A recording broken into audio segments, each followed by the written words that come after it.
Hai guys, welcome back to my video. Di video kali ini gue bakal ngebahas film Cek Toko Sebelah yang kedua. Inilah review non spoiler, tapi nanti gue bakal bahas part-part yang full spoiler. Gue kumpulin semua di akhir dari video ini.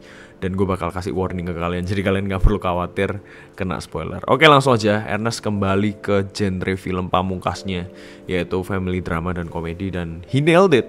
Really enjoy this movie. Tapi kali ini dia bertandem lagi dengan istrinya menyutradarai film ini dengan Meira, dan hasilnya sih sangat-sangat memuaskan sih. Setelah kemarin dia mencoba genre baru ya kan, misteri thriller di film Teka-Teki Tika, akhirnya dia kembali lagi untuk ke family drama, dan memang ini kayak ekspertisnya Ernest banget sih. Sedikit tentang plotnya, ini filmnya timelinenya tuh pas setelah film yang pertama, dan fokusnya ada di hubungan Erwin dan Natalie yang lagi planning mau nikah nih, tapi kena bentrokan dengan mamanya Natalie yang bener-bener alpha female banget dan demanding. Jadi baik banget maunya dan harus dipenuhi oleh Erwin dan Natalie, sedangkan mereka juga punya kepentingan sendiri yang mereka sebenarnya susah untuk lepasan. Nah, gimana itu dramanya ya kalian nonton sendiri filmnya. Di lain sisi juga kita disuguhkan dilema dan drama juga dari kehidupan rumah tangga Johan dan Ayu yang dituntut untuk segera punya anak nih sama Ko Afuk, karena Ko Afuk pengen punya cucu. Nah, mereka punya dilemanya sendiri. Di akhir film ini akhirnya ada solusi untuk mereka semua, dan apakah solusinya happy ending atau sad ending ya kalian tonton sendiri. Oke, langsung masuk ke part yang gue paling sukain dari film ini. Well, bukan film ini aja sih, tapi film-filmnya Ernest. Itu penulisannya yang bener-bener rapi banget, scene by scene itu ada di sana, punya fungsinya masing-masing. Karakter demi karakter pun yang mungkin karakternya hanya comic relief aja, tapi punya efek yang jelas gitu loh di scene itu, dan terutama untuk keseluruhan plotnya. Itu yang gue suka banget sih. Gue juga barusan nonton interviewnya Ernest di channel YouTube-nya membahas tentang film Cek Toko Sebelah ini, gimana tandemnya dengan istrinya itu juga membawa dampak yang positif gitu. Artinya perspektif dalam segi penulisan itu bukan hanya berasal dari dia 100%, tapi juga istrinya kasih input-input yang itu memberikan sudut pandang baru, khususnya sudut pandang wanita itu seharusnya dialognya kayak gimana sih, perasaannya gimana sih waktu momen-momen tertentu, dan itu sedikit atau banyak ya sangat-sangat mempengaruhi dinamika dari film ini, dan rasanya jauh lebih relatable dan landed, terutama mungkin buat penonton wanita gitu. Kalian mungkin juga bisa merasakan, wah gila ini gua banget nih gitu. Ini kayak kalau cewek pasti nangisnya kayak gini, kalau cewek sedihnya pasti kayak gini.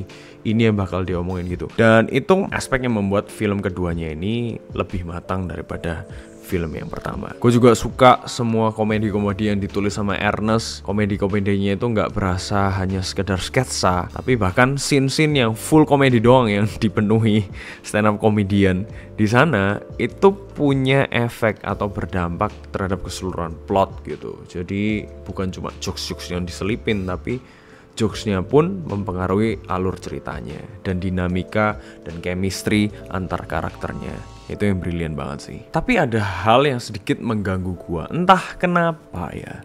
Entah kenapa. Gue ngerasanya film ini tuh kayak kurang film gitu. Dalam arti dari skala produksi dan mungkin teknis sinematografinya, kadang-kadang tuh terasa seperti series gitu loh. Gue kayak lagi nggak nonton film. Mungkin secara sinematografi juga beberapa bagus dan keren gitu, tapi beberapa ya biasa, basic gitu. Kemudian skala produksinya mungkin bisa dibilang hanya ada satu scene, yaitu scene klimaks ketika itu kamera berputar mengikuti karakter-karakternya yang lagi berargumen. Gue rasa itu winning shotnya, dan itu cuma ada satu yang gue inget di film ini. Sedangkan gue berharap nih kalau namanya nonton film layar lebar ada sesuatu yang gimana ya nyebutnya, mungkin grande gitu atau festif gitu, yang skala produksinya itu oh ya ini memang harus kita tonton di layar lebar. Karena gue inget film-filmnya Ernest yang sebelumnya, misalkan kayak Teka-Teki Tika aja deh, walaupun cuma ambil di satu lokasi, skala produksinya ada di mana? Ada di kostum,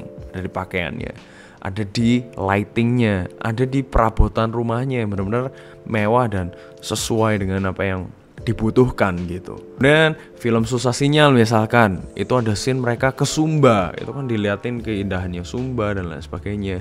Mili Mamet aja deh, film yang drama family juga, tapi color palette-nya jauh lebih dipikirkan gitu. Jadi aspek teknis dan production value-nya aja yang sedikit mengganggu gue ketika gue setelah menonton ini. Tapi kalau secara cerita ya jelas keren banget, penulisan keren banget, jokesnya kena semua dan bikin ngakak, karakter-karakternya, chemistry-nya brilliant gitu. Tapi yang gua harapkan lebih dari filmnya Ernest, kenapa nggak di scale up secara teknis dan juga secara production value-nya gitu. Oke, ini sekarang mulai masuk ke part yang sedikit spoiler ya.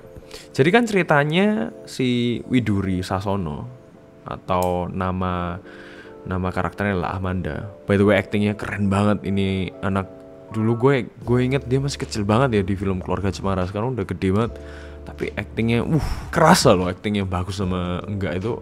Dia scene-nya nggak banyak, dialognya nggak terlalu banyak, tapi kita langsung tahu kayak ini anak keren banget actingnya. Oke, by the way, jadi kan ceritanya si Amanda dititipin kan ke Ayu dan Johan oleh idenya Ko Afuk gitu, supaya paling nggak Ayu ini bisa punya keinginan untuk punya anak. Yang gue sayangkan ya kan, hubungan Amanda, Ayu, Johan ini sebenarnya udah dibuild dengan sangat baik, scene demi scene, dialog demi dialog. Tapi kenapa endingnya ketika Amanda akhirnya dijemput oleh ayah kandungnya itu udah gitu aja gitu loh, kayak nggak ada perpisahannya sama Ayu dan Johan, cuma ya udah hilang gitu. Atau mungkin karena ya memang dititipinnya nggak terlalu lama sih gitu, tapi kan mereka udah bangun chemistry gitu. Bahkan si Amanda udah nulis tempel fotonya Ayu di diary-nya gitu-gitu loh. Jadi konklusi hubungan mereka itu gue rasa bisa ditreat dengan lebih menyentuh. Kemudian juga yang membuat Ko Afuk berubah pikiran dari yang demanding punya cucu ke Ayu dan Johan, kemudian di akhir film berubah, itu juga kurang convincing untuk gua. Kenapa? Karena ketika di akhir film, ini full spoiler ya kalian, jadi harusnya udah tahu scene ini. Kan Ko Afuk tuh duduk ngobrol dengan Erwin aja, ya kan, yang di akhirnya tahu alasan kenapa Erwin tuh bohong, bilang papanya lagi mau kerja tambak. Akhirnya dia bisa legowo lah, maksudnya dia ngerti maksudnya Erwin ini bukan malu punya ayah pengangguran, tapi justru untuk menjaga harga diri ayahnya. Dan dia sampaikan itu ke Erwin. Tapi terus setelah itu ada scene yang mereka berempat duduk di sofa ya, ada Ayu, Johan, Ko Afuk, juga Erwin. Kemudian Erwin gak lama pergi dari situ untuk nyusul si Natalie. Nah tiba-tiba papanya juga kayak lebih legowo gitu, ya udahlah, papa juga nggak mau maksa kalian punya cucu. Nah, turning pointnya Ko Afuk dari yang demand punya cucu sama yang enggak itu apa? Itu kurang mantep gitu loh buat gue. Karena kan yang tahu alasan kenapa Ayu nggak pengen punya anak itu kan hanya Johan ya, setahu gue. Karena kan dia waktu itu pulang, kemudian nemuin Ayu nangis-nangis, ingat masa lalunya, kemudian Ayu cerita ke Johan. Nah, apakah Johan cerita ke Ko Afuk juga sehingga Ko Afuk jadi ya udahlah nggak apa-apa kalian nggak punya anak, terserah kalian, atau karena apa gitu. Nah itu sih, itu yang sedikit kurang convincing dari perubahan karakternya si Ko Afuk gitu. Kemudian secara ending, hampir-hampir ending yang kurang believable, karena gue nggak ngerasa karakter Erwin tuh berani untuk kawin lari gitu kan. At the end sebenarnya ya, Erwin kan tetap mau nikahin Natalie, walaupun akhirnya ada konflik besar itu dan mamanya nggak setuju, bahkan udah batalin semuanya.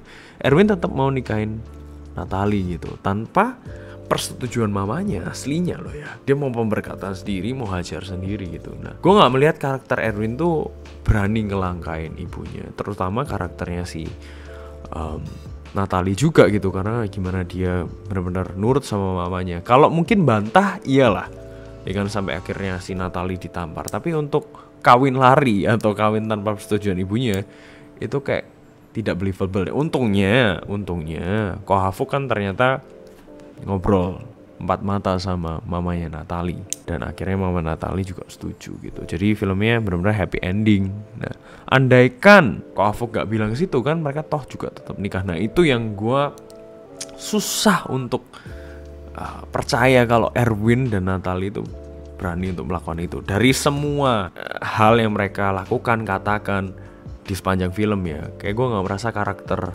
dua orang ini berani untuk lakuin hal sejauh itu. Paling nggak mungkin mereka tunggu dulu waktunya, minta maaf ke mamanya, tetap nikah dengan persetujuannya. Itu aja sih, itu. Tapi kenapa decision-nya seperti itu ya nggak tahu, tanya sendiri direkturnya, mungkin dia punya penjelasan yang lebih baik. Anyway, wow, review yang cukup panjang, tapi bener-bener film yang manis untuk menutup tahun 2022 ini. Jadi jangan lewatkan. Gue kasih nilai 82 dari 100 untuk film Cek Toko Sebelah yang kedua. Gimana menurut kalian? Silahkan komen di kolom komen di bawah. Anyway guys, thank you for watching this review. I'll see you guys in the next video. God bless you and bye-bye.